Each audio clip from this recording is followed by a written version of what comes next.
मुबारक हो हमारे देश के मालिकों को, असली मालिकों को और इन दोनों के भक्तों को। मुझे कुछ दिखाई नहीं दे रहा माँ। बेजुबान स्ट्रे डॉग्स का वफादार से खूंखार तक का सफर तय करा दिया गया है।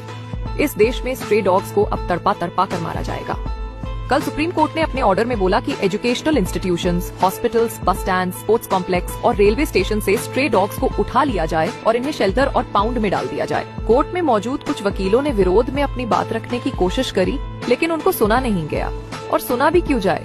हमारा देश कोई खून बहाकर अर्जित हुई डेमोक्रेसी है क्या?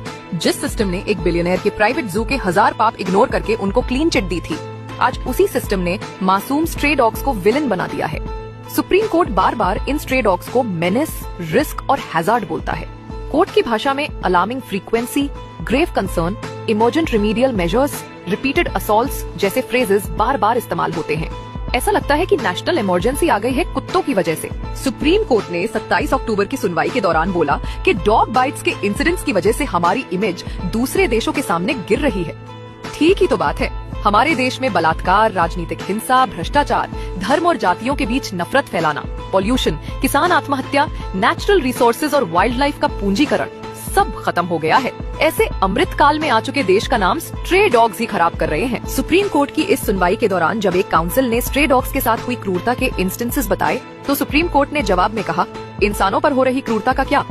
बिल्कुल ठीक बोला कोर्ट ने। सरकारी डेटा के मुताबिक पिछले साल रेबीज की वजह से देश में 54 मौतें हुई। वहीं इंसान हर साल देश में कम से कम 10 लाख स्ट्रे डॉग्स को मार देते हैं। ये एक कंजर्वेटिव एस्टिमेट है, क्योंकि स्ट्रे डॉग्स की मौत की रिपोर्टिंग का सिस्टम हमारे देश में नॉन एग्जिस्टेंट है।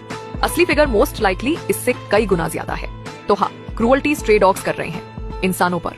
ब्रिटेन ने भारत में 200 साल रहकर कई करोड़ हिंदुस्तानी मारे, लेकिन इस बीच कुछ अंग्रेज भी मारे गए। तो बिल्कुल, हमने बहुत क्रूरता करी है अंग्रेजों पर भी।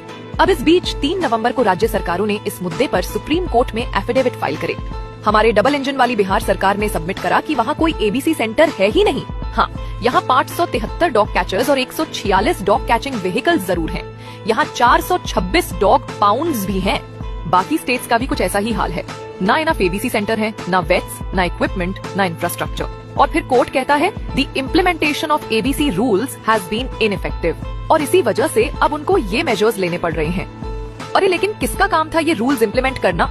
जिन भ्रष्टाचार में लीन हुए नेताओं और अधिकारियों ने ये रूल्स इम्प्लीमेंट नहीं किए, उन पर सुओ मोटू केस करिए ना। बाकी ऐसा है कि देश में गरीबी कम करने की योजनाएं भी काम नहीं करी। क्या आप गरीबों को भी उठा के पाउंड्स में डाल देंगे? अब समय आ गया है एक पीसफुल नॉन कोऑपरेशन का। कोई एनजीओ गवर्नमेंट के साथ कोऑपरेट न करे। समय आ गया है इन तानाशाहों से अपना लोकतंत्र वापस लेने का।